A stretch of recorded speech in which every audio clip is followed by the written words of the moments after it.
Now then, how are we doing? Right, a couple of weeks, well, maybe more than a couple of weeks ago, I was listening to a podcast and they were talking about handguards on side-by-side shotguns and the fact that you could possibly bling one up. Now, I was having a look at different ones. I know this is probably sort of like well out of time now. Everybody's going to over and unders and God knows what.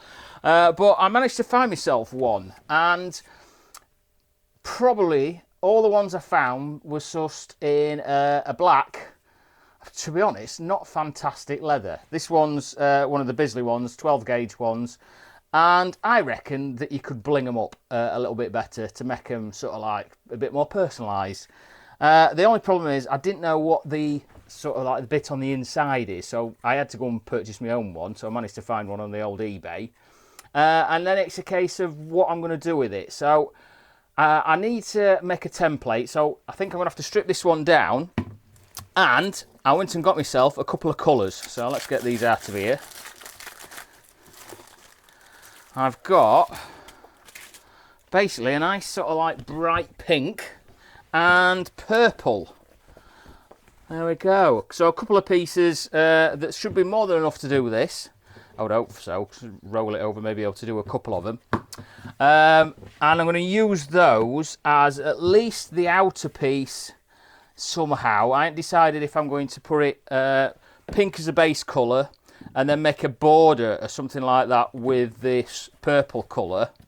I have got a nice bright pink thread as well that I could be able to go around this outer edge with. I've still got to sort of like I say, just work it all out. But I think that's definitely an option. But the thing I've got to do, like I say, is I've got to take this one apart and see what's in the inside of it. So might as well get cracking.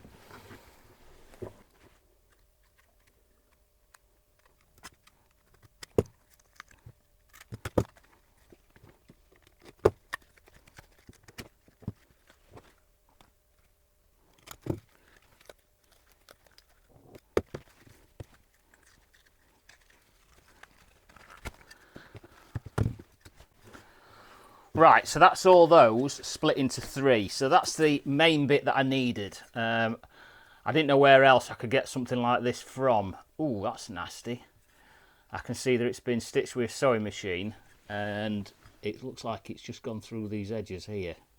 So I might just need to tap those ones down just to smooth them off. Maybe even get a bit of wet and dry on them just to smooth them off a bit. But that's them done. The main bits that I wanted though were the outer section and the inner.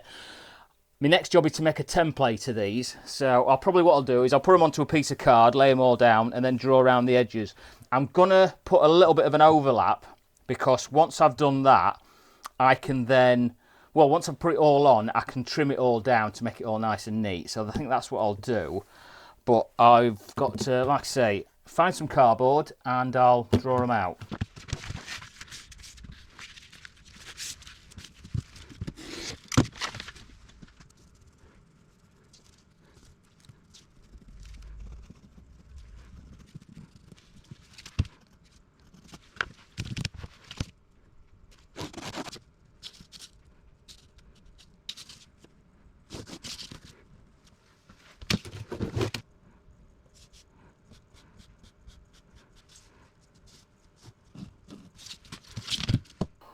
Right, I think I've got a bit of a plan of what I'm doing. So, although I wrote in and outer on this one, basically this is going to be the outside piece, which would have been the one with the Bisley logo on it. What I'm going to do, if you can just see, basically the centre section, or the base piece, I'm going to do as the pink. So basically that's going to have a piece similar to that cut out of it. Like I say, I'm going to do a slight overlap of probably about, I don't know, half a centimetre or something like that. Just so when I put it all on, I can just trim it down. And then I'm going to put this border all the way around it. So the border I'm going to do with the purple. First in a dotted line, I'm going to stitch up with the pink stitching. I think I'm going to have to do that first, so that's all in place. Get it all lined up, and what I might do, let's try and think how I'm going to do this, because I want to make sure that it's all even, that I get it in place then probably punch the holes in for the outer section while I've got it stuck onto the inner bit. Then what I'll do is I'll glue the inner section. Now the inner section, I'm going to use a piece of black calf leather. I think I've got some of that. So I'm going to put that on the inside, then stitch it stitch all the way around the edge, which might be a little bit awkward just because of the shape of it.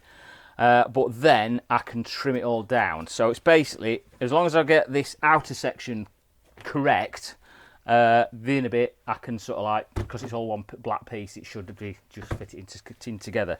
Right, so what I'm going to do is I'm just going to cut out this template, and I'll get my 2 pieces of leather cut out.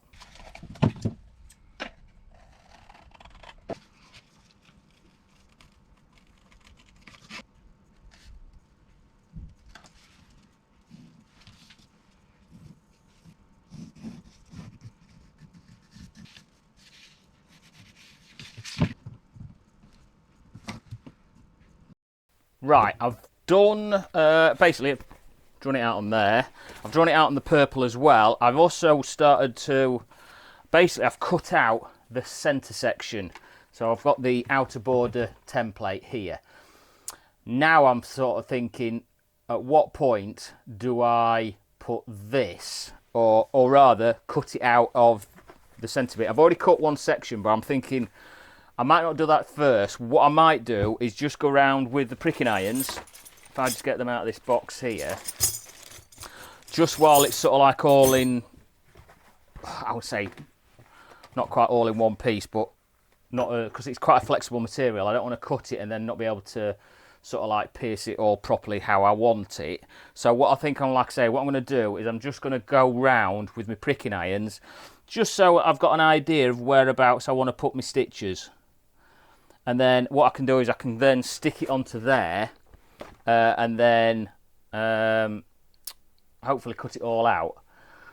Yeah, I probably shouldn't have put those lines on there. What I might do is use that as a master template and then cut round that one. And then, anyway, right, so I'm going to go round with the pricking irons on this one. Where's my mallet? So all I'm going to do is just go in, I don't know, 3 or 4, well, 2 or 3 mil, and then it's just a case of knocking them in. I can just see them from this side, but when it comes to the opposite side, I can definitely see them, so I'm not worried about that. All I need to do is making sure that I go from the sort of last one, hopefully keep it somewhat level. That might be the little tricky idea, but I can see where, because I've cut that section, it's moving slightly. And I don't want to balls it all up at this point.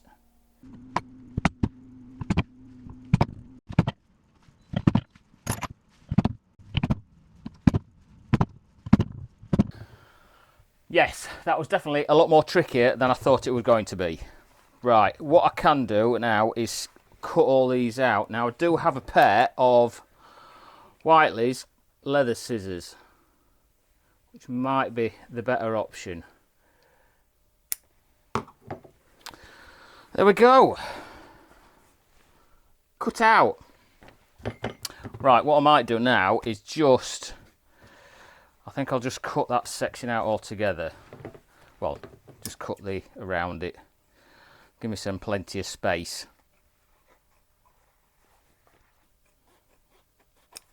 Right, now that needs to be stuck on top of this section here. Like something like that. Now, there is a trick with bag making, leather bag making, where they use like a double-sided tape to be able to just stick it into place. I don't have any double-sided tape, but I do think now it is the time to get some. But I'll have to use the old-fashioned way and use a bit of glue just to stick it all down in place. I can see that's moving about all over the place. So if I put that as my template on the inside, it gives me a bit of an idea that where it should all fit. If I just put it round, so I know at least I've got it somewhat in the right place. Sounds like tea's up.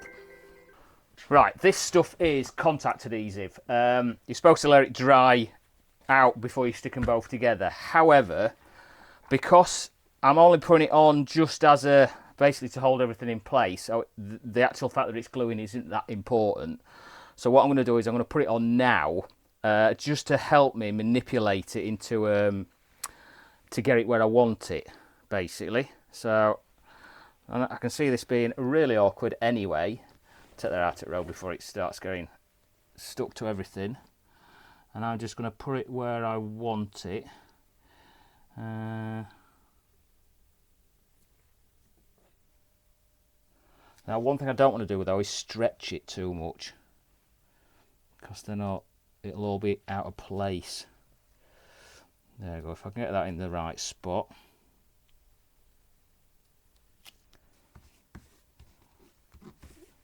A little bit of crease in there, but I'm not overly panicking about it.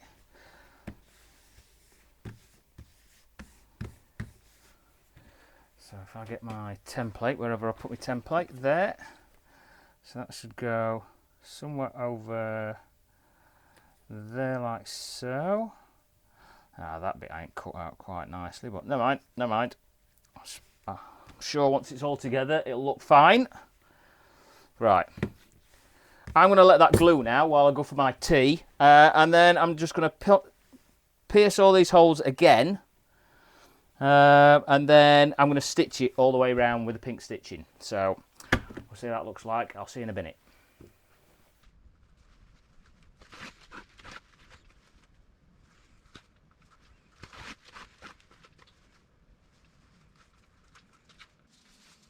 There we go. What do you think? There's a couple of bits that could have been a little bit better, but I'm not going to worry about it too much.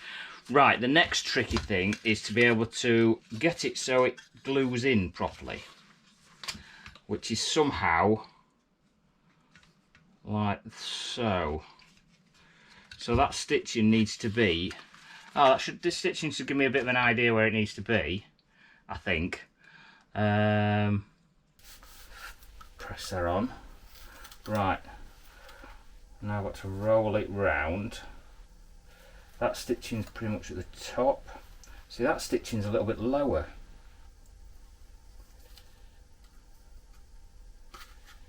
Right, I'm going to peel it back. This is the annoying bit.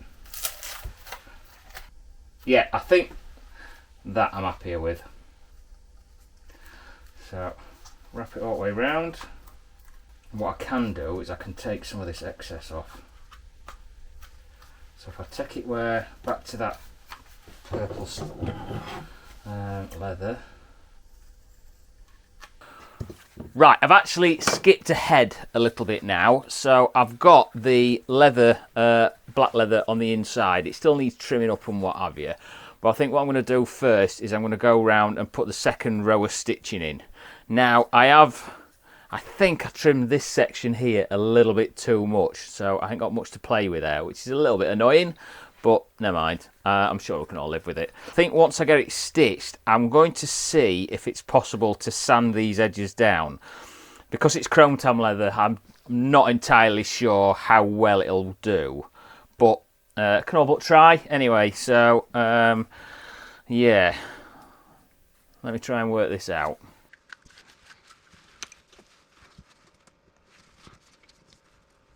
Right, nearly finished the stitching. It was quite tricky.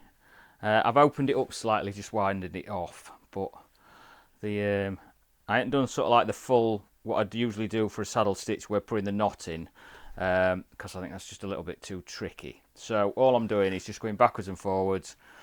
I've made the needles half the size, just so I can get them in a little bit easier on the inside. I say that now and I'm struggling. There we go. So I can feed it through. Once I've done that, put it back through.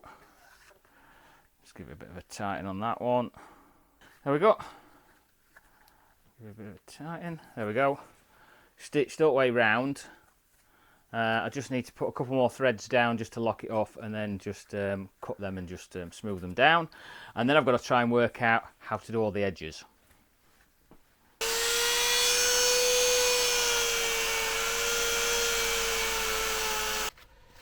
Just give it a bit of a rub down.